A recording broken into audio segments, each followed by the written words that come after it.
dari apa yang sudah Pak Ade Arya sampaikan itu sebenarnya sudah cukup membantah sih apa yang masyarakat pikirkan selama ini, Doktif. Itu sebenarnya sudah cukup clue bahwa apa sih yang selama ini beredar di masyarakat tuh buktinya Doktif kok nggak ikut. Dari situ aja kan sudah kalian bisa lihat ya Dok.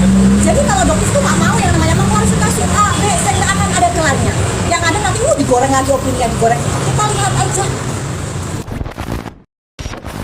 Perseteruan di dunia skincare tanah air tengah memanas. Salah satunya menyeret nama Reza Gladys, pemilik salah satu brand dan klinik kecantikan yang berseteru dengan Nikita Mirzani yang berujung pada proses hukum. Baru-baru ini, Nikita Mirzani ditetapkan sebagai tersangka bersama satu orang lainnya berinisial IM terkait kasus dugaan pengancaman dan pemerasan yang dilaporkan oleh Dr. Reza Gladys. Nama lain yang ikut terseret adalah dokter detektif alias Doktip yang dikenal karena keberaniannya membuat konten review skincare dari brand lokal. Saat Nikita Mirzani menjalankan pemeriksaan sebelum ditetapkan sebagai tersangka, Doktip terlihat bersamanya. Doktip pun menegaskan meski dirinya dipanggil sebagai saksi dalam kasus Nikita Mirzani, bukan berarti dirinya terlibat dalam dugaan pemerasan dan pengancaman tersebut. Dia tak terima ketika disebut-sebut sebagai bagian dari sindikat pemerasan. Doktip pun menantang agar tudingan tersebut dibuktikan kebenarannya sebab dia yakin betul bahwa dirinya tak ada kaitan dengan dugaan pemerasan. Doktip juga mengaku dirinya tak mengetahui masalah antara Nikita Mirzani dengan Reza Gladys. Bahkan, Doktip mengaku belum lama mengenal Nikita Mirzani. Dia juga menyebutkan bahwa Sheila Saukia yang mengenalkannya dengan Nikita Mirzani. Banyak yang menduga bahwa Doktip begitu akrab dengan Nikita Mirzani.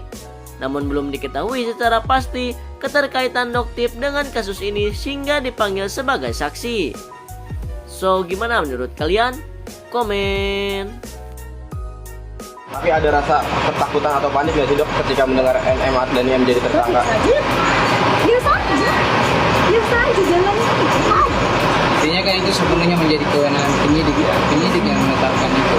Jadi kalau dia menetapkan berdasarkan ketentuan hukum, nanti kita uji. Maksudnya bukan ini ya, kapasitas penasihat hukumnya nanti yang akan menguji seperti apa kebenaran. Oke, makasih. Ya, udah bertanya insya Allah naik ya. Thank you, makasih. Makasih Doktip. Mas Uya, setahu aku itu Mas Uya DPR ya, DPR, Dewan Perwakilan Rakyat, bukan Dewan Perwakilan Owner Skincare. Seharusnya Mas Uya itu mengundang juga para korban, bukan hanya owner skincare-nya saja, ya. Terus kata Mbak SS itu korban dari Doktip. Gini ya Mbak SS, kalau misalnya gak ada Doktip, mama saya atau ibu-ibu yang dimanapun ini ya, pasti bakalan tertipu sama owner skincare nakal. Contohnya produk Mira Hayati. Dulu itu mama saya pakai produknya Mira Hayati. Padahal itu merkuri, itu berbahaya sekali itu ya. Kalau nggak ada Doktip, kita tuh nggak bakalan tahu skincare mana yang overclaim, skincare mana yang ada hidrokinonnya, skincare mana yang ada merkurinya. Kita tuh nggak tahu kalau nggak ada Doktip. Terus teruntuk Dokter RG. Tapi kan apa yang diomongin sama Kak Niki itu emang bener flexing nggak sih? Kayak kita aja ngeliatnya, wow, lebih kayak dari Raffi Ahmad.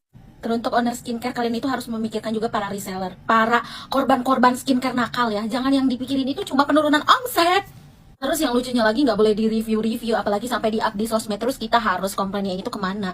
Ya, kan kita itu mereview di sosmed itu yang sesuai apa yang kita lihat dan apa yang kita rasakan. Terus kenapa nggak boleh di review? Kenapa? Terus harus yang bagus-bagusnya aja di review. Itu udah masuknya endorse ya. Pokoknya gua tetap dukung Doktip untuk edukasi. Kalau dia memang niatnya baik dengan edukasi. Kembali lagi dengan Botox, Bobby yang lagi pengen toksik. Kalau emang niatnya baik, bla bla bla bla bla bla. Kepala otak kau itu mampus keluar kan medanku nih. Kalau ngomongin niatnya baik, kau harusnya kau sampein sama komplotanmu itu. Kalau memang niatnya baik, mereka itu ya bikin skincare yang bener-bener aja. Pas kemarin diuji terus dia overclaim, ya dibenerin lah, bebenah gitu. Banyak owner yang lain yang diuji waktu diuji Doktip itu overclaim, ya mereka bebenah, produknya dibenerin. Nggak kayak komplotan lu itu. Kami di sini sebagai korban tai. Aku seumur-umur selalu respect dengan profesi dokter, tapi dokter yang kali ini nih, nggak bisa aku respect ke dia nih, nggak bisa. Produk-produk mereka ini sudah berbepom. Kuperhatiin memang mereka ini selalu berlindung dari produk mereka yang berbepom itu. Ya bener, produknya emang berbepom. Terus kalau misalkan ada overclaim, walaupun dia berbepom, kalau dia mengandung bahan berbahaya, kalau dia berbepom, emang nggak boleh disalahin. Itu yang kemarin sirup paracetamol itu berbepom loh. Itu gimana? Apa tindak lanjutnya? Konsekuensi buat BPOM itu apa gitu? Kalau logika semua produk yang ber-BPOM itu udah pasti aman, ya ngapain lagi BPOM kerja? Ngapain lagi lakukan pengawasan post-market? BPOM itu kan hadir untuk mengawasi produk-produk yang sudah beredar di masyarakat, beredar di pasar gitu kan. Bukan cuma sekedar melabeli produk ini BPOM atau tidak, bukan. Kalau kayak gitu mah enak banget kerjanya. Aku juga mau, bukan cuma kau aja yang mau. Lagian kalau emang produk kalian itu BPOM dan ngerasa aman, ngapain takut sih? Cukup tuntut aja Doktif sama NM, tapi tuntutannya bukan pemerasan ya, tuntutannya pencemaran nama baik aja gitu. Berani nggak? Kan produk kalian udah dijelek-jelekin nih, katanya kan produknya emang bagus, super dahsyat, gong segala macem. Di review overclaim sama Doktif meskipun sudah BPOM. Loh berarti kalau menurut kalian itu fitnah, ya udah laporin aja. Kenapa laporannya itu malah pemerasan?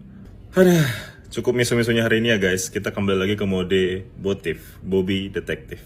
Dokter detektif menyapa ribuan konsumen jadi korban. Mana? Sampai saya tanyakan mana konsumennya yang lapor ini mana? Nggak ada. Nah ini statement gongnya tuh di sini.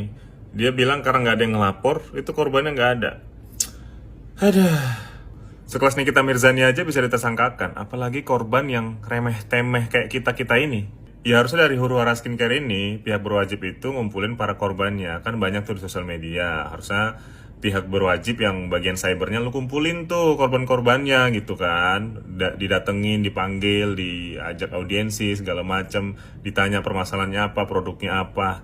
Kayak begitu, bukan asal lapor aja. Kalau korban-korban ini lapor, yang ada ntar komplotan lu itu lapor balik dan berakting seakan-akan lu itu korbannya. Kan manipulatif tuh kayak begitu tuh. Ini gue nggak nyangka sih mantan anggota DPRD tapi pola pikirnya kayak begini. Ini kok bisa lah ini jadi anggota DPRD nih. Ada.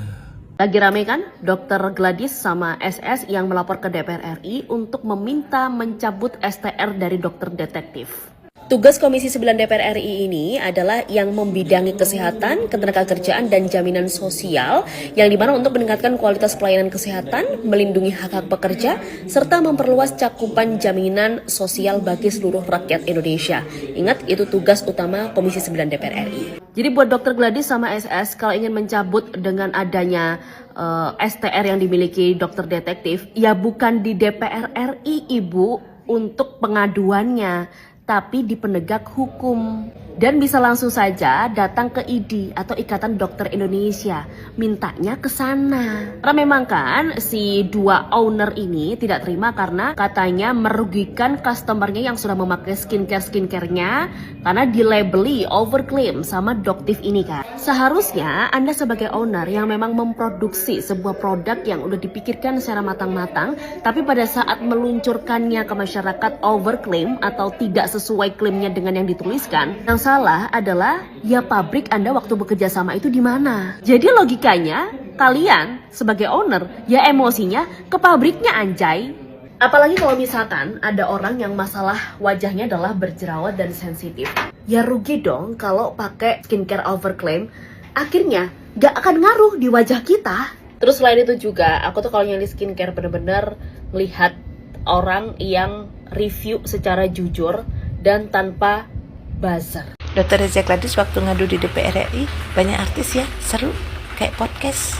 Tapi sayang, pengaduannya tidak diterima. Karena memang itu bukan ranah DPR RI untuk ngurusin seperti itu dong. Dokter salah alamat, malah dapat kritik. Semakin hari, kubu sebelah semakin panas dan semakin ketakutan. Terbukti dengan meningkatnya tekanan-tekanan untuk Dr. Reza Gladys, tekanan psikis dan juga mental, baik secara pribadi buat Dr. Reza maupun kepada suaminya dan juga anak-anaknya dan keluarga besarnya, sampai memunculkan gosip-gosip tentang aib dari keluarganya yang tidak ada hubungan sama sekali dengan dugaan kasus pemerasan dan dugaan kasus tindak pidana pencucian uang ini. Yang terbaru adalah ini nih, heboh banget di kemasan, di packaging dari peeling glowing sama peeling masknya itu yang produk juaranya Dr. Reza, yang Dr. Reza pakai sendiri dan menurut dia itu adalah yang paling dia suka, favoritnya dia. Itu yang kalian mau coba untuk jatuh. Silakan di pause dan baca sendiri. Ini dari IG story dari Dr. Reza, klarifikasi mengenai produk itu. No, bukan produk, packagingnya aja.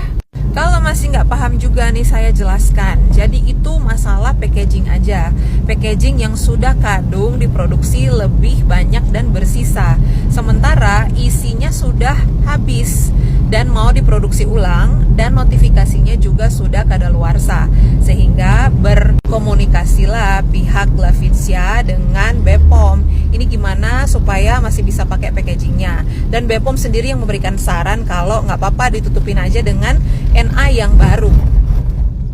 Jadi NA itu NA yang lama yang sudah kadaluarsa ditutup dengan NA yang baru. Dan NA yang lama itu juga sama untuk isi yang sama tentang peeling, glowing, dan peeling mask. Jadi sama gitu.